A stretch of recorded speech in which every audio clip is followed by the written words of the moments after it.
Hello friends, welcome to mister Chanti talks. Merry Christmas. Yes, ఈ movie జనవరి 12, 2024లో అయితే థియేటర్లో అయితే రిలీజ్ అవ్వడం జరిగింది. ఇప్పుడు చూసుకుంటే అయితే నెట్ఫ్లిక్స్లో తెలుగులో కూడా స్ట్రీమింగ్ అయితే అవుతుంది. ఫ్రెండ్స్, ఈ మేరీ క్రిస్మస్ ఓటీటీ రివ్యూ తెలుసుకునే ముందు ఇకపైన ఇలాగే ప్రతి ఒక్క మూవీ రివ్యూ అండ్ ప్రతి ఒక్క వెబ్ సిరీస్ రివ్యూ ఇలా ప్రతి ఒక్కటి మీరు తెలుసుకోవాలి అని అనుకుంటే మన ఛానల్ని సబ్స్క్రైబ్ చేసుకొని పక్కన ఉండే గంట సింబల్ని అయితే యాక్టివేట్ చేసుకోండి. ఇంకా లేట్ చేయకుండా వీడియోలోకి అయితే వెళ్ళిపోదాం. Merry Christmas. Yes, director by Sriram Raghavan. ఈ మూవీ థ్రిల్లర్ అండ్ మిస్టరీ అని చెప్పుకోవచ్చు.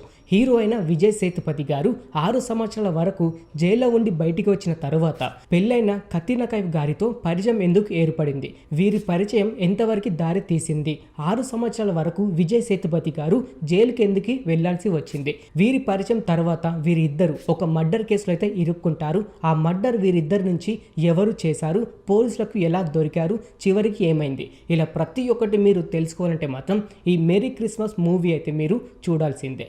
ఈ మూవీ అయితే కొంచెం డిఫరెంట్గా అయితే అనిపిస్తూ ఉంటుంది. అంతేకాకుండా క్లైమాక్స్లో ట్విస్ట్ మాత్రం వేరే లెవెల్ అయితే ఉంటుంది. స్టోరీ కూడా యూనిక్ అయితే అనిపించింది. అలాగే ఈ సినిమా జస్ట్ 1 నైట్లోనే సినిమా అయితే తీయడం జరిగింది. అంతేకాకుండా ఒక 30 మినిట్స్ వరకు అయితే కొంచెం మైనస్ అయితే అనిపించింది. అంతేకాకుండా కొంచెం లాగ్ అయితే అనిపిస్తూ ఉంటుంది ఒక 30 మినిట్స్ వరకు. 30 మినిట్స్ తర్వాత ఎప్పుడైతే ఒక మిస్టరీ అనేది స్టార్ట్ అవుతుందో అక్కడి నుంచి సినిమా అయితే ప్రతి ఒక్కరైతే ఎంజాయ్ అయితే చేస్తారు. ఈ సినిమాలో ఒక 3 సాంగ్స్ అయితే ఉన్నాయి. కాకపోతే అవి అంతగా నచ్చకపోవచ్చు. అలాగే ఫైట్స్ కోసం మాట్లాడుకుంటే ఒక్క ఫైట్ అయితే లేదని చెప్పుకోవచ్చు. అలాగే సినిమా ఫ్యామిలీతో చూడొచ్చు అంటే చూడొచ్చు, ఎలాంటి ఇబ్బంది అయితే లేదు.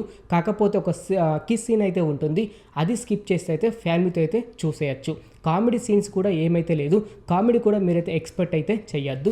జస్ట్ మిస్టరీగా అయితే ఎంజాయ్ అయితే చేస్తారు. అలాగే ఈ సినిమాలో మైనస్ కోసం మాట్లాడుకుంటే సినిమా స్టార్ట్ అయిన తర్వాత అంటే ఒక 20-30 మినిట్స్ వరకు అయితే చాలా ల్యాగ్ అయితే అనిపిస్తూ ఉంటుంది. ఒక్కొక్కరి క్యారెక్టర్ రివీల్ అవుతూ ఉంటుంది కాబట్టి అంతగా అయితే ఇంట్రెస్టింగ్ అయితే అనిపించదు. కాకపోతే ఒక 30 మినిట్స్ తర్వాత మాత్రం ప్రతి ఒక్కరైతే ఎంజాయ్ అయితే చేస్తారు. అంతేకాకుండా క్యాస్టింగ్ కోసం మాట్లాడుకుంటే జస్ట్ ఒక 6 to 7 మెంబర్స్తో తీయడం, ఇది కూడా కొంచెం మైనస్ అయితే అనిపిస్తూ ఉంటుంది. కొత్త క్యారెక్టర్స్ అయితే ఎవరైతే రాదు, అది కూడా అయితే స్లోగా అయితే వెళ్తూ ఉంటుంది. అలాగే హీరో అయిన విజయ్ సేతుపతి గారి కోసం మాట్లాడుకుంటే తన క్యాస్టింగ్ అలాగే యాక్టింగ్ మాత్రం వేరే లెవెల్ అయితే ఉంటుంది. స్లోగా అయితే వెళ్తూ ఉంటుంది కానీ ఇంట్రెస్టింగ్ అయితే ఉంటుంది. అంతేకాకుండా ఈ సినిమాలో రాధిక గారు అయితే ఒక క్యారెక్టర్ అయితే నటించారు. తన క్యారెక్టర్ కూడా బాగుందని చెప్పుకోవచ్చు. ఈ సినిమా అయితే ఫ్యామిలీతో చూడొచ్చు, ఎలాంటి ఇబ్బంది అయితే లేదు. కాకపోతే ఫస్ట్ హాఫ్ అయితే కొంచెం లాగ్ అయితే అనిపిస్తూ ఉంటుంది. అది స్కిప్ చేస్తే కానీ 30 మినిట్స్ తర్వాత మాత్రం ప్రతి ఒక్కరైతే ఎంజాయ్ అయితే చేస్తారు. జస్ట్ 1 టైం వాచ్ అని చెప్పుకోవచ్చు. ఫ్రీగా ఉంటే అయితే ఒకసారి వెళ్ళి చూడడానికి అయితే ట్రై చేయండి ఫ్రెండ్స్. ఓకే ఫ్రెండ్, చూసారు కదా merry Christmas OTT movie review. ఇంకీలాగే ప్రతి ఒక్క మూవీ రివ్యూ అండ్ ప్రతి ఒక్క వెబ్ సిరీస్ రివ్యూ ఇలా ప్రతి ఒక్కటి మీరు తెలుసుకోవాలి అని అనుకుంటే మన ఛానల్ని సబ్స్క్రైబ్ చేసుకొని పక్కన ఉండే గంట సింబల్ అయితే యాక్టివేట్ చేసుకోండి. మరొక మూవీ రివ్యూతో మీ ముందుకైతే వస్తాను. Thanks for watching.